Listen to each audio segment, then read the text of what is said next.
یعنی شاعر کی خواہش ہے کہ جس طرح یعنی سنگلاخ پہاڑ زرخیز ہو جائیں اور ان سے سبزہ نکل آئیں، تو اس طرح مطلب یعنی وہ لوگ جو یہاں پہ کمزور ہے، غریب ہے، تاکہ وہ بھی امیر ہو جائیں۔ چنانچہ شعر کہنا یہ چاہتے ہیں کہ اے میرے ملک، اے میرے رب، میرے ملک پر ایسا فضل اور کرم اور ایسی رحمت برسا دے، ایسی بارش یہ برسا دے۔ بارش برسانے سے مراد یہاں پہ یہ اللہ تعالیٰ کی مہربانی ہے۔ تو جب سارے لوگوں پہ اللہ تعالیٰ کی مہربانی ہو جائے گی، سارے لوگ امیر ہو جائیں گے، اور یہاں تک کہ وہ لوگ جو مطلب بیکار بیٹھے ہوئے ہیں، وہ لوگ جو ایجوکیشن حاصل کر کے نہیں کوئی بعد وہ مطلب انہیں ویسے کے ویسے بیٹھے ہیں، یا وہ لوگ جن کو مطلب یہ ضرورت ہے ان کو جاب ملنے کی، یا وہ لوگ مطلب جو بیکار اور نااہل نظر آتے ہیں،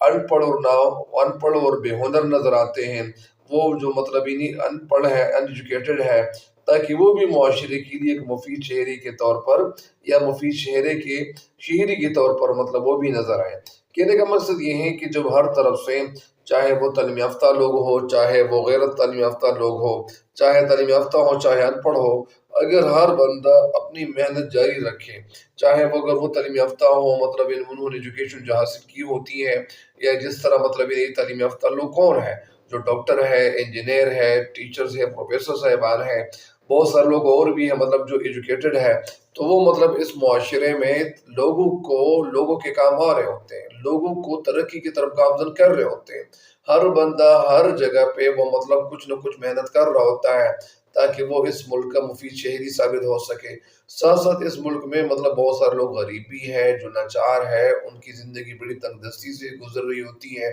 وہ بیچارے بھی مطلب کسی نہ کسی حد تک، اگر ان لوگوں میں تو زیادہ تر لوگوں کا جو طبقہ ہے وہ کسانوں کا ہے، زیادہ تر لوگ جو کسان ہوتے ہیں ان میں مطلب زیادہ تر ایجوکیٹڈ لوگ بھی پائے جاتے ہیں، لیکن کہنے کا مقصد یہ ہے کہ وہ کسان بھی جب مطلب انہیں محنت کرتے جائیں گے، یا اسی طرح محنت مزدوری کرنے والے، فیکٹریوں میں، کارخانوں میں کام کرنے والے، یا چوراہوں پہ یا چوکوں میں یعنی مزدور جو بیچارے بیٹھے ہوتے ہیں، تاکہ وہ بھی کچھ نہ کچھ مطلب کرنا شروع کر لیں۔ ایک بات تو یہ بھی ہے کہ کئی دفعہ میں مطلب میرے ذہن میں ایک بات آ رہی ہوتی ہے کہ اگر حکومت ان لوگوں کو مطلب ایسے کارخانے بنائے جائیں، ایسی فیکٹریاں بنائی جائیں، ایسے کارخانے بنائے جائیں جو مطلب ان کو مزدور کے طور پر رکھا جائے، ان کو نوکر کے طور پر رکھا جائے، تو یہ لوگ مطلب ان کو جب تنخواہ ملنی شروع ہو جائے تو یہ اپنے گھر والوں کے لیے صحیح طریقے سے مطلب پیسے بھیجیں گے۔ اگر یہ گھر والے مطلب ظاہر ہے کہ وہ گھر والے بھی پیسے تو وہ اپنے گھر میں تو نہیں رکھیں گے، وہ ان سی چیزیں خریدیں گے، جب چیزیں خریدیں گے تو ان چیزوں کی وجہ سے جو حکومت کا جو خزانہ ہے، جن چیزوں پہ ٹیکس لگی ہوتی ہے یا جن چیزوں پہ محصول لگا ہوتا ہے، تو وہ مطلب ظاہر ہے کہ وہ مطلب ہی نہیں حکومت کی طرف کو بھی فائدہ دے رہا ہوتا ہے۔ تو کہنے کا مقصد یہ ہے کہ وہ لوگ جو بہت زیادہ غریب ہیں، قسمہ پرسی سے زندگی گزار رہے ہیں، تو وہ بھی مطلب کسی نہ کسی حد تک یعنی مفید شہری ثابت ہو سکے۔ ایک بات یہ بھی ہے کہ پتھر سے رویدگی محال کا مطلب یعنی وہ جگہ جہاں پہ مطلب یعنی لوگ بہت کمزور ہیں، بہت زیادہ مطلب یعنی قسمہ پرسی سے اور ناگفتہ حالات سے گزر رہے ہیں، اور ایسی زندگی گزار رہے ہیں جو بڑی مشکل سے زندگی گزار رہے ہیں، تو ان لوگوں کو مطلب اٹھانا یعنی یہ اتنا مشکل کام نہیں ہوتا، لیکن اگر اس کے لیے کوئی لائحہ عمل طے کیا جائے تو کہنے کی بات یہ ہے کہ مطلب شاید یہی کہنا چاہ رہے ہیں کہ وہ لوگ جو مطلب یعنی وہ غریب ہے، تاکہ وہ بھی اس ملک کی ترقی میں یعنی اپنا حصہ ڈالیں، تو ظاہر ہے کہ وہ حصہ تو اپنے حصہ وہ ڈال رہے ہیں، لیکن کہنے کی بات یہ ہے کہ ان تک مطلب ان سے یعنی ان کو ایک اچھا مفید شہری تب ثابت کیا جا سکتا ہے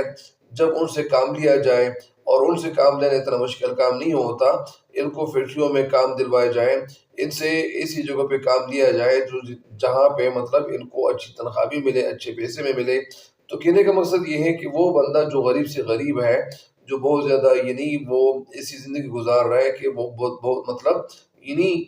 کمزور زندگی گزار رہے ہیں، تو یہ لوگ مطلب یعنی اپنے ملک کے ایک اچھے شہری کے طور پر اچھے شہری کے روپ میں نظر آ سکتے ہیں۔ تو کہنے کا مقصد یہ ہے کہ شعر میں شاعر کہنا یہ چاہتے ہیں کہ اللہ کرے کہ میرے ملک میں ایسی بارش ہو کہ پتھر بھی زرخیز ہو جائے۔ تو پتھر سے مراد مطلب وہ جگہ جہاں پہ مطلب کمزور لوگ ہیں، تاکہ وہ بھی زرخیز ہو جائے، وہ بھی امیر ہو جائے، اور ان سے سبزہ نکل پڑے۔ تو سبزہ نکلنا کا مطلب یہاں پہ سبزہ نکلنا نہیں ہے، سبزہ نکلنے سے مراد مطلب یعنی وہ لوگ جو بہت زیادہ غریب ہے اور غربت کی چکی میں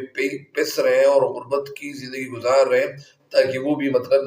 ناکامیوں سے کامیابی کی طرف آ جائیں، تاکہ وہ بھی اندھیروں سے روشنیوں کی طرف آ جائیں، تاکہ وہ بھی مطلب غربت سے ترقی کی طرف آ جائیں۔ تو جب وہ ترقی کی طرف آئیں گے تو ظاہر ہے کہ ان کی محنت، ان کی کوشش بھی ملک کے لیے انہیں فائدے کے باعث ہوگی، اور مطلب انہیں ملک مزید ترقی کی طرف گامزن ہوگا۔ لہٰذا ان حوالے سے، ان لوگوں کے حوالے سے سوچنا ہماری ذمہ داری ہے، ہماری ذمہ واری ہے۔ امید ہے کہ انشاءاللہ آپ لوگ اس شعر کی تشریح سے استفادہ ضرور کریں گے، فائدہ اٹھائیں گے۔